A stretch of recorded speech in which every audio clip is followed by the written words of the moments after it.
ang ating bida ay isang scavenger or tinatawag na basurero, or kumakain ng mga bulok na bagay at sa kanyang trabaho na open niya ang kakaibang system, na palalakasan siya ng strongest creature in the world. Huwag na tayong magpa-tumpik-tumpik pa, sisimulan na natin ang kwento ni Ye Qing. At napunta tayo sa loob ng dungeon at biglang kumaluskos at paglingon ng ating bida sa mga kasama niya na nagtatakbuhan na ang mga ito at sumisigaw ng tulong-tulong, takbo, Ye Qing at napahala ang ating bida. Paglingon niya nakita niya ang isang demon wolf na malapit na sa kanya at napasabi ng ating bida na siya ay isang level 0 na scavenger dahil naisip niyang wala siyang magagawang pinsala sa isang demon wolf, at biglang sinabi ng wolf ikaw meron ka bang mabibigay sa aking pinsala kahit 0? At napaisip ang ating bida na hindi ako mabubuhay sa pamamagitan lang ng pagpupulat ng mga basura na iniiwan ng mga hunter. At kaya naisip ng ating bida na labanan na lang ang isang demon wolf para mabago naman niya ang kanyang kapalaran at napasigaw ang wolf ng mahinang nilalang at napatanong ng pasigaw ang ating bida na isang mahinang nilalang at biglang nagtama ang mga pag-atake ng ating bida laban sa wolf at nagulat ang ating bida nang nasira ang kanyang kalasag. At hindi na mamalayan ng ating bida na nakagat na pala siya nang hindi niya inaasahan muling nagsalita ang wolf na wag mong sabihin na ako'y nabubuhay din na parang basura. At napasabi din sa sarili ang ating bida pero wala na rin akong balak na bumalik sa buhay na tinuturing na basura ng lahat. At biglang nagpakita ang system na you have dealt a critical hit to the spirit wolf 1 point of damage dealt.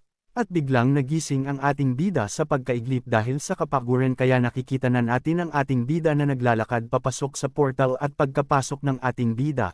Dali-dali rin siyang tumakbo palabas dahil hinahabol na pala siya ng mga iba't ibang klaseng demon at isang nakatingin na mata, sa kanya habang tumatakbo, ang ating bida na may hawak na mga spirit crystal, at napasigaw siya ng senior at biglang hinarang ng isang hunter ang portal dahil nakita neto ang mga galami na gustong lumabas mula sa portal binagpaputol ng hunter, at biglang napasabi ang hunter na napakabagal mong basura. At makikita natin ang ating bida sa isang sulok habang nakaluhod at nakatingin sa box na punong-puno ng crystal at napasabi ang ating bida na ang trabahong ito sa ginagawa araw-araw na trabahong basura na pinupulot lahat ng mga basura na naiiwan ng mga hunter mula sa dungeon at napaisip ang ating bida na kailan kaya magbabago ang kanyang buhay mula sa pagiging basurero o scavenger. Dinampot ng ating bida ang isang crystal at napatingin at napaisip na kaya ayaw ng mga supervisor na may makapagtago ng mga ito lalo na't sa mga taong ordinary dahil ito ay isang C-rank crystal na nagkakahalaga ng 50 yuan kada isa. Hoy ikaw, napatingin ang ating bida, bibilanggan natin ang reward mula sa dungeon at isa-isa natin bibilanggan at wag kang magtatangka na magtago kahit isang crystal dahil hindi ka lang magmumalta at makukulong Karen. Huwag ka mag-alala boss maraming beses na ako nakapasok sa dungeon kaya alam ko ang rules. At napatingin ang ating bida sa bagong labas na mga scavenger mula sa portal mula sa pagpupulat ng mga basura mula sa dungeon, kaya napasabi ang ating bida sa kanyang sarili na napakahirap ng trabahong ito dahil kaming mga scavenger ay meron lang level 0 at isang pagkakamali lang namin, at kung meron maiwan na kahit isang monster mula sa dungeon maari namin ito ikamete. Habang nakaupo ang ating bida sa bus na sinasakyan nila, naisip niya at napasabi ang pagbabalik ng mga nakuha nila mula sa dungeon ay nagkakahalaga ng 300 yuan, bawat isa sa kanila at makakakuha ng 1,000 mula sa pagbabalik sa mga basura na nakuha nila mula sa dungeon raid pero babawasan pa ito ng 30% deducting for agency fee and paid lang makakuha ng 540 yuan, kaya napaisip na naman ang ating bida dahil ang kanyang bayarin ay nagkakahalagang 670,000 yuan, kaya dapat sipagan at tiisin muli ulit ang paghirap na ito. Hoy ikaw gusto mo ba ng malaking trabaho malaking pera ang kikitain mo dito 3,000 yuan gusto mo ba? At napasabi ang ating bida na 3,000 ng pautal utol niyang nabanggit napakalaki naman. Di ba lagi kang nangangailangan ng pera? Kung gusto mong sumama pumunta ka na agad sa group ngayon na. Napasabi ang bida salamat pupunta na agad ako ngayon. Saan ako pupunta? Sa Shenfeng City publikong pamilihan. Di ba ito yung nabalita sa TV na Dungeon A rank daw ito? At makikita natin ang pag-uusap-usap ng mga tao sa loob ng bus napakalaki ng reward sa dungeon nato kahit sobrang delikado. Pero nabalitaan ko ito yung dungeon na pinasok ng mga isa sa grupong malalakas at naubos lahat sila. Oo nga tama ka dyan. Bukod sa paglilinis kailangan din natin kunin ang lahat ng kamit ng mga namatay na hunter mula sa loob ng dungeon. Shit talaga itong mga matatandang kapitalistan pahirap sa atin. At makikita natin ang ating bida na malalim ang iniisip habang nakatingin sa lumang city. Malalim ang iniisip. 10 years ago, biglang lumabas ang dungeon portal mula sa ilalim ng lupa at ang mga tao ay muling nalipan. At dahil sa nangyari sa mundo naglabasan din ang mga awakening hero sa iba't ibang lugar ng mundo. At muli natin makikita ang mga hunter na nakapasok mula sa dungeon portal at isa-isa nilang inubos ng walang kahirap-hirap at dahan-dahan nilang nalinis ang portal at makikita ang mga dungeon crystal na nagkakalaglagan at abyssal dungeon item pero ang nakakuha ng kanilang atensyon ang mysterious item na kalasag. At bumalik sa ating bida dahil kailangan niya na magpasa ng paper sa doktor upang makontinyo ang kanyang kapatid sa hospital ngunit sinabi ng doktor na marami kaming bayarin at lalo na maraming bagong negosyo ang bagong tayo kailangan naman magpondo sa mga negosyo, upang mapanatili naman matatag ang hospital, kung hindi mo mabarayan ang tamang bilpid mo na ay uva ang iyong mahal na kapatid. Doctor please bigyan mo po ako ng onting araw, kaibigan bayaran mo na ang utang mo sakin na nagkakahalaga ng 2 months kasi kailangan ko para sa king kapatid. Umalis ka dito hindi kita kailangan dito. Di ka namin kailangan. Umalis ka andito basura. Umalis ka. Nakakainis tong buhay ko bakit hindi pa ako naging awakening hunter para mas mabilis kong matulungan ang aking kapatid ang hirap ng ganito level 0 scavenger kung pidlang magpalit ng job.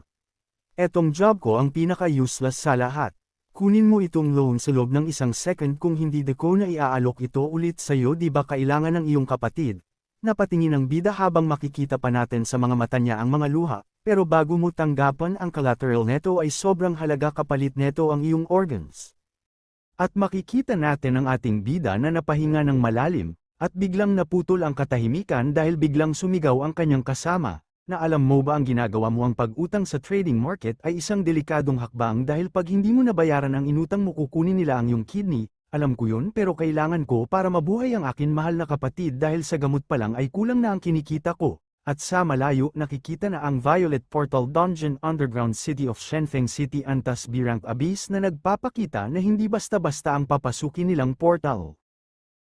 Kayong mga scavenger sobrang ang babagal nyo, pinaghihintay na pa kami. Patawad, patawad, bilasan nyo kahit anong pwedeng mangyari sa inyo dito kahit mamatay kayo wala kaming sagutin sa inyo. Bilis bilis bilis, sa pagkakataong ito kailangan kong magsumika para kumita ng pera at maibalik ko ang buhay ng akin kapatid at makalabas ako ng buhay sa dungeon na ito. At makikita natin ang ating bida na nakapasok na siya sa ilalim ng Shenfeng City Public Market B-Rank Abyss. Ito ang aking kauna-unahang pasok sa B-Rank Abyss Dungeon. Huwag kayo maingay. May naririnig ako, dahil sa isang passive skill ng assassin kaya mabilis niyang naramdaman ang presensya ng mga kalaban captain doon sila magsisimula. Liu Cheng, ano ba naman pagkapasok pa lang namin meron na agad bumungad na kalaban. Oo alam ko na gagawin ko captain, isa lang pala tong tumpok ng mababang lobo. Ang tatapang nyo sige subukan nyo tong flame ball ko kung kakayanin nyo halika lapit kayong lahat. At ayun nangga pinakawalan na ni Lao Chen ang skill na pinakawalang ni Liu Chen nagdulot ng malaking pagsabog kaya nakaramdam ng takot ang mga lobo at isa-isa silang nagtakbuhan palayo. Kayong lahat huwag nyo pababayaan ang guard nyo at tignan nyo bawat sulok na madilin huwag kayong magpapabi sa bawat pwedeng manyar tulad ng ambush. Sana'y babalak pumuntang floor para malaman din namin. Pang-5 floor, gravy ang laki ng first floor kahit illusion lang ito na ginaya sa totoong mundo at mas malaki pa ito ng 5 beses sa original market. Nga pala bakit walang iniwang bakas ang unang grupong pumasok dito kahit ang mga item nila at mga bangkay hindi natin makita. Kayo, mas mabuting hanapin ninyo ang mga bangkay, wag na kaming sundan, dahil kahit anong gawin nyo mga level 0 lang kayong scavenger, kaya wala kayong matutulong saman dahil puro kayo basura ikaw tignan mo kung saan ka pupunta. Habang naglalakad ang ating bida at malalim-lalim ang kanyang iniisip, kaya hindi niya napansin ang kasamahan niya na hunter na nag-aayos ng sintas ng sapatos kaya nung biglang tumama, ang kanyang paa nang hindi inaasahan ng ating bida, sa isang mayabang na hunter. Nabigla at nang inig ang hunter dahil inisip niya na baka may malakas na halimaw na biglang sumugod sa kanya nang hindi na namamalaya ng kanyang team kaya napakagat siya at dahan-dahan nilingan ang kanyang likod nung lilangunan na niya biglang dumaan sa kanya ang ating bida na pabagsak, kaya nung nakita ng hunter na hindi pala halimaw ang gunalaw sa likod niya napuno siya ng galit at napamura at paglingon ng ating bida humihingi siya ng sorry makikita mo sa muka ng ating bida ang kanyang sobrang takot sa hunter. At ayun na nga biglang binuhat ng hunter ang ating bida na gusto na niyang patayin. At napansin na ng kanilang captain, ang nangyayar, kaya dali-dali niyang sinabihan si Lao Chen wag mo na ubusin ang oras mo sa scavenger nasa mission, tayo. At makikita nating hindi na makahinga ang ating bida dahil sa sobrang hina ng kanyang katawan. At muling tinignan ni Lao Cheng ang ating bida at ibinato pababa. At nagpahabol pa ng salita kung alam mong basura ka dapat matuto kang lumayo sakin. Bakit ganun ang turing salmon? Bakit sobrang baba ng tingin nila salmon, nang parang wala kaming halaga sa kanila? At kinuha na ng ating bida ang kanyang sombrero ngunit, narinig niya ang sinabi ng isang hunter na isa ba talaga tong professional team dahil sa mga astanyo, at napaisip ang ating bida na wala talaga siyang pakinabang na tao, at nagsalita pa ang ibang scavenger na basura, wala tayong mapapala sa level 0 na basura.